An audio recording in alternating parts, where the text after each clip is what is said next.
Claro que sí, presidente, con su permiso, a los medios de comunicación, a todas, a todos los que nos escuchan, en representación del grupo de trabajo integrado por los diferentes titulares de las distintas dependencias e instituciones que hoy nos acompañan aquí, el titular de la Secretaría de Hacienda, del SAT, de la Procuraduría Fiscal, del Instituto Mexicano del Seguro Social, del Infonavit y de la Consejería Jurídica. Hoy, presidente, presentamos una propuesta que permita resolver el problema y los abusos de la subcontratación.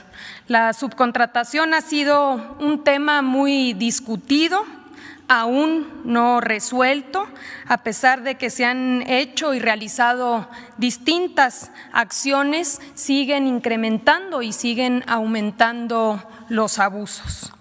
Partimos de un principio, que es que el trabajo es un derecho y un deber social, no es una mercancía, y por ello proponemos una reforma integral en beneficio de trabajadores, de empresas que sí cumplen, de los institutos de seguridad social y de la hacienda pública, que finalmente es el presupuesto de todas y todos los trabajadores. Como bien comentaba el presidente, la subcontratación es un mecanismo que ha venido afectando a los trabajadores y a la hacienda pública. En el caso de las principales afectaciones de los trabajadores, una se encuentra depositada en el subregistro de los trabajadores en el Seguro Social, es decir, se inscriben a los trabajadores por debajo de sus salarios reales. Esto tiene una afectación en sus pensiones. Los trabajadores acaban jubilándose con salarios muy por debajo de lo que ganan durante su vida laboral, afectaciones en los fondos, en sus fondos de vivienda y también afectaciones en las liquidaciones e indemnizaciones frente a despidos, licencias de maternidad o accidentes e incapacidades. También relacionado con la simulación en la relación laboral respecto a quién realmente es el verdadero patrón, afectaciones como la estabilidad en el empleo porque los corren y los contratan o los mueven de empresas a contentillo, el pago de reparto de utilidades. Según la ley, las empresas están obligadas a repartir un porcentaje hoy del 10% a los trabajadores y con el esquema de subcontratación no reparten las utilidades.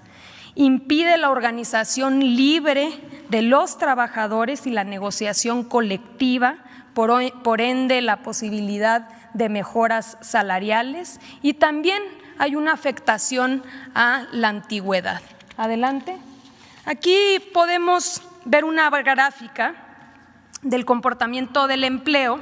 Precisamente una de las prácticas que utilizan las empresas subcontratistas es despedir o dar de baja a los trabajadores en diciembre y recontratarlos a finales de enero o febrero para no generar antigüedad y no adquirir derechos, rompiendo con la continuidad de la relación laboral. Podemos ver, aquí tenemos 2 años consecutivos, este es un fenómeno que se da todos los años, pero podemos ver cómo en 2018 es en diciembre cuando hay esta caída de 378,560 puestos de trabajo que después se recuperan y se recontratan a finales de enero y febrero, y el mismo comportamiento lo vemos en 2019, donde se dan de baja a 382,210 trabajadores y posteriormente se vuelven a contratar.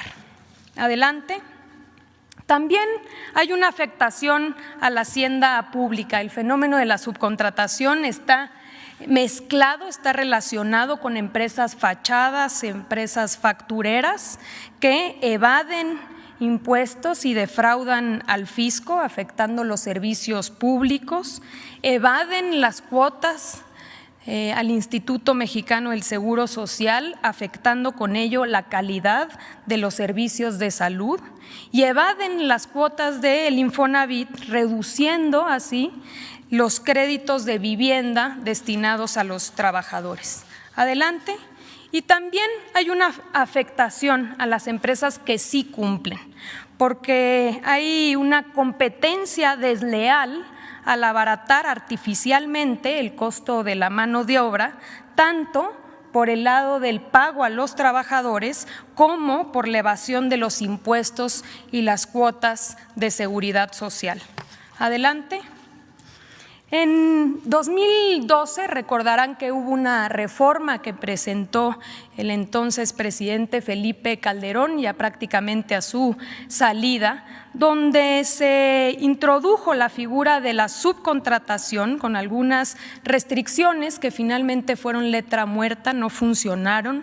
La subcontratación a partir de ahí se exponenció y se exponenciaron sus abusos. Aquí podemos ver una gráfica. Hoy en día, según datos oficiales, hay cerca de 4.600.000 trabajadores en esquemas de subcontratación. Uno de los principales problemas es que no se tienen registros claros, así que consideramos que es muy probable que esa cifra sea menor a la real.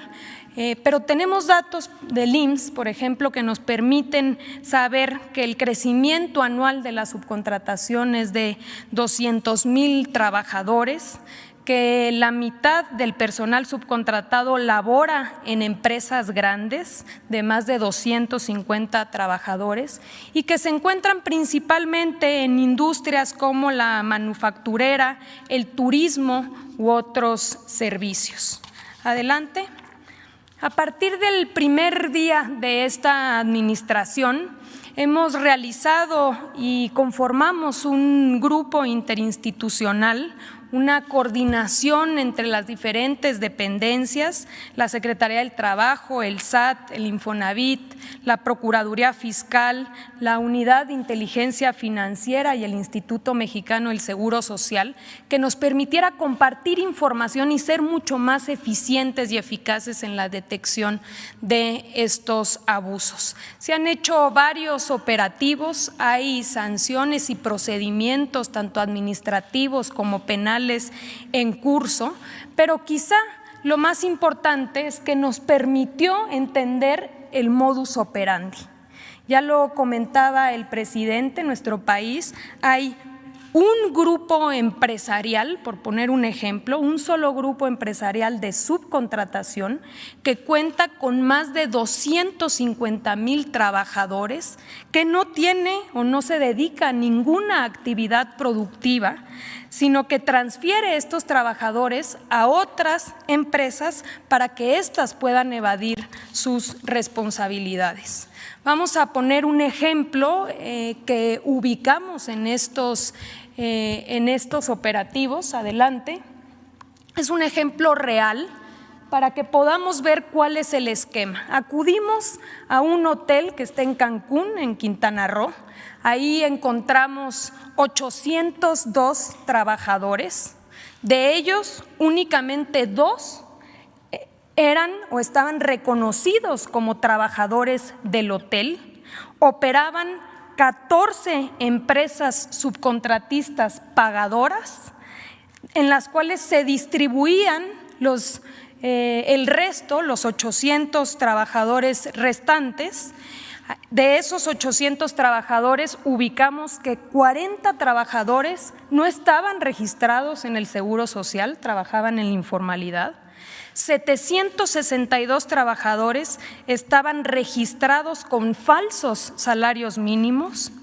Ninguno de los trabajadores conocía ni reconocía a las empresas que les pagaban y todos estaban obligados a contratar cada 3 meses con distintas empresas subcontratistas o empresas pagadoras. ¿Cuál es el problema de que un trabajador ni siquiera sepa qué empresa lo tiene contratado? El problema es que si al trabajador no le pagan su salario o lo corren sin alguna justificación, no tiene a quién exigirle y en una posible demanda incluso resulta que la empresa o no tiene patrimonio o la empresa ya no existe, porque son empresas fantasmas que se crean y desaparecen precisamente para evadir responsabilidades. Este esquema es el que vemos multiplicado en diferentes sectores alrededor del país. Es por ello que hoy presentamos una reforma integral que permita cortarle los tentáculos al pulpo de la subcontratación y armonizar las diferentes leyes para que no existan huecos que permitan este tipo de simulaciones. La reforma está integrada por modificaciones y armonización de las siguientes leyes: Ley Federal del Trabajo, la Ley del Seguro Social, la Ley del Infonavit, el Código Fiscal, la Ley de ISR y la Ley del IVA. Adelante. La propuesta consiste en regular 3 figuras. La primera es la subcontratación de personal. La segunda son los servicios especializados y obras especializadas. Y la tercera son las agencias de colocación. Adelante. En el primer caso, se prohíbe la subcontratación de personal, que consiste en que una persona física o moral proporcione o ponga a disposición trabajadores propios en beneficio de otra. Es decir, no puede haber empresas que simulen sus relaciones laborales y que cuenten con trabajadores contratados por otros. Si nos vamos al ejemplo del hotel, estaría prohibido subcontratar a su personal. Adelante. En el caso de los servicios especializados, se permite y se regula la prestación de servicios especializados o la ejecución de obras especializadas que no formen parte del objeto social ni de la actividad económica de la beneficiaria de los mismos. Se va a requerir para ello una autorización por parte de la Secretaría del Trabajo y Previsión Social y formarán parte de un padrón público disponible para cualquier ciudadano. Si nos vamos nuevamente al caso o al ejemplo del hotel, el hotel podría contratar con una empresa especializada, por ejemplo, el mantenimiento de sus elevadores o de sus aires acondicionados. Y finalmente, las agencias de colocación. Estas podrán intervenir en el proceso de contratación, es decir, en lo que tiene que ver con el reclutamiento, con la selección, el entrenamiento, la capacitación, entre otros, pero en ningún caso el intermediario se considerará patrón ni podrá contratar en sustitución. Adelante. Finalmente, el tema de las sanciones. Se prevén sanciones más severas para las empresas que incumplan. Se procederá por el delito de defraudación fiscal. No se permitirá que deduzcan impuestos y se impondrán multas a todas las empresas que incumplan. Señor presidente, estamos seguros de que esta propuesta, de ser aprobada por los legisladores, va a permitir que podamos ir construyendo un mercado laboral más equitativo, más equilibrado, más justo y más productivo. Es todo, presidente.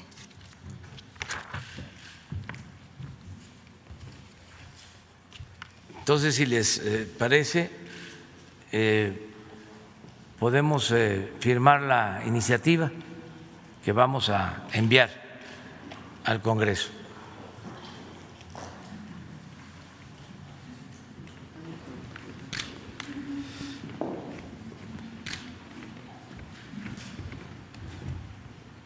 Estamos seguros que los legisladores van a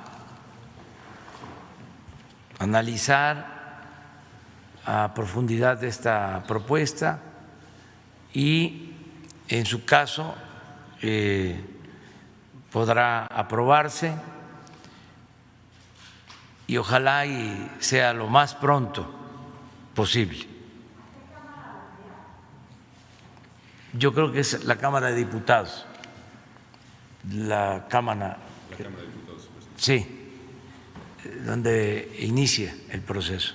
Ojalá y se pueda hacer pronto para evitar estos abusos. Me gustaría que se vuelva a poner la gráfica de lo que pasa en diciembre, que es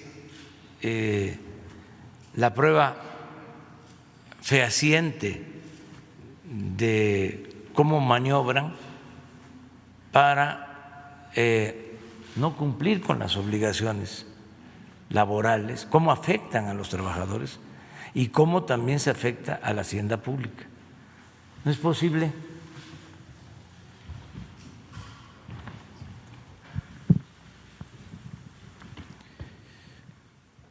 se vienen creando empleos,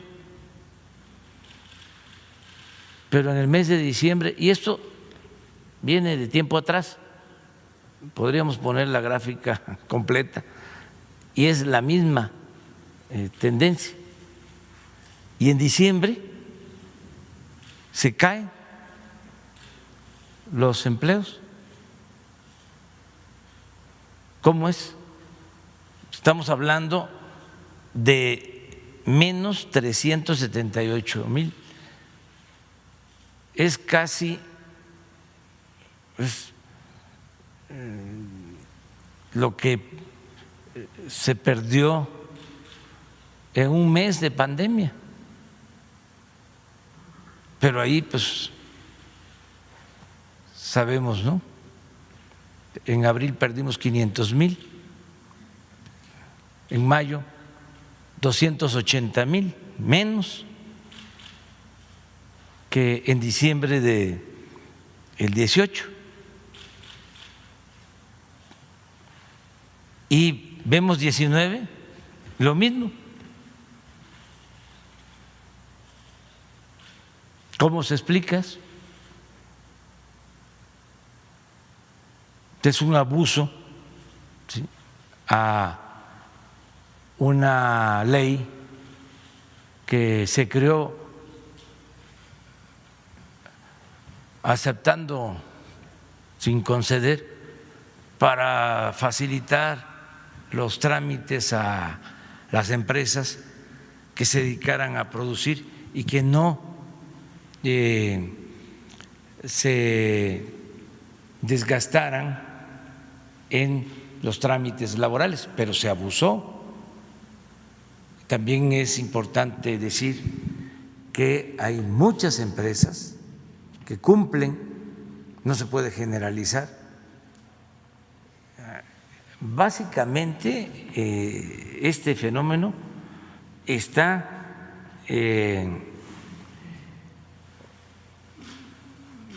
orientado, se detecta en las grandes empresas, no en las medianas y en las pequeñas, que son las que tienen esta subcontratación. Entonces vamos a ordenar esta situación. Este es el fundamento. Y vamos a firmar la iniciativa que vamos a enviar hoy mismo a la Cámara de Diputados.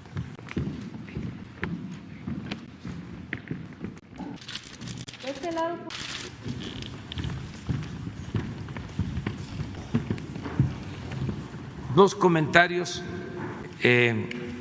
sobre otros temas. Ayer una calificadora internacional, me gustaría que sobre esto explicara Arturo Herrera, mantuvo la calificación de México, es decir, no nos rebajaron nuestra calificación, lo cual significa que hay un reconocimiento por el manejo de las finanzas públicas, por el manejo responsable de las finanzas públicas. Que el secretario de Hacienda explique qué significa esta calificación de ayer. Y luego quiero hacer un comentario también sobre la aprobación del presupuesto para el año próximo en lo general y lo que está ahora decidiéndose en la Cámara de Diputados.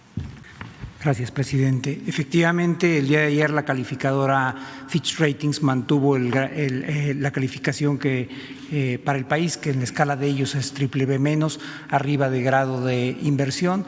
Un poco para ponerlo en contexto, hay 3 grandes calificadoras a nivel mundial, Standard & Poor's, Moody's y Fitch. Las 3 tienen a México arriba del grado de inversión. ¿Qué significa el poder mantener el grado de inversión? Significa que se tiene acceso a tasas de interés relativamente más bajas, pero también que hay fondos de inversión que tienen como mandato comprar bonos que están en este rango de calificación y que por lo tanto el acceso a la deuda del gobierno federal es mucho mayor y mucho más líquido. 2 temas sobre los que quisiera enfatizar, y Fitch, como señaló el presidente, fue muy claro en su comunicado de prensa. Se está reconociendo el marco macroeconómico estable y el marco sólido de las finanzas públicas. Y yo creo que hubo una lectura distinta del gobierno federal sobre las implicaciones del COVID. Fuimos extraordinariamente prudentes, no hay un sobreendeudamiento del país, pero también reconociendo las distintas realidades que los países pueden enfrentar. Países como Suiza, como Alemania o como el Reino Unido tienen tasas de interés negativas, entonces los gobiernos se pueden endeudar, pero les pagan por endeudarse. Nosotros nos cuesta 6% emitir un bono a 10 años. Y hay un elemento poco conocido que subraya la importancia de esto, y es que no solamente al mantener el grado de inversión nosotros tenemos acceso a financiamiento más barato, porque eso es uno de los elementos centrales de esto, es decir, nos ahorramos probablemente cientos de miles de millones de pesos por mantener el grado de inversión, sino que la calificación del soberano, como se dice en la jerga, la calificación del gobierno federal, se vuelve también la base sobre la calificación de los corporativos y del resto de las empresas de gobierno, es decir, Pemex y CFE tienen como base la calificación del gobierno soberano, pero también el resto de las empresas privadas, de tal forma que es una noticia muy buena para el gobierno, presidente, pero también es una noticia muy buena para el sector empresarial que utiliza el financiamiento, y sobre todo es un reconocimiento de que aún en circunstancias como estas hay un marco sólido de finanzas públicas. A partir de la crisis del COVID hubo una degradación sistemática de muchas de las calificaciones de muchos países, incluso de economías avanzadas, reconociendo que el COVID tiene un impacto en la actividad económica, pero esto también es un reconocimiento de que hay una base sólida y que sobre esta base, aún en estas circunstancias difíciles, vamos a seguir construyendo. Gracias, presidente. Bueno, lo otro es sobre el presupuesto. Ya fue aprobado en lo general. Es un presupuesto de 6.300.000.000.000, un poquito menos, 3.290.000.000.000 de pesos, pero lo redondeamos 6.300.000.000.000. Con este presupuesto vamos a financiar todos los programas del gobierno. Se garantiza la entrega de las participaciones a todos los estados, los apoyos a los municipios. Se garantiza toda la inversión en educación. Para poner un ejemplo, están garantizados todos los salarios de los maestros, de todos los trabajadores de la educación y de todos los trabajadores al servicio del Estado. Desde luego, se va a contar con presupuesto suficiente para la salud. Se aumenta el presupuesto para la pensión de adultos mayores, para niñas, niños con discapacidad. Aumenta el presupuesto para becas. Aumenta el presupuesto para el bienestar del pueblo. Se garantiza también el presupuesto para la construcción del Tren Maya, para continuar construyendo y rehabilitando la refinería de Dos Bocas y las 6 refinerías, con el propósito de producir en México las gasolinas y dejarlas de comprar en el extranjero. Continuamos con ese plan, adelante. Continúa el financiamiento para las obras del Istmo de Tehuantepec. Se va a contar con todo el presupuesto para seguir avanzando y prácticamente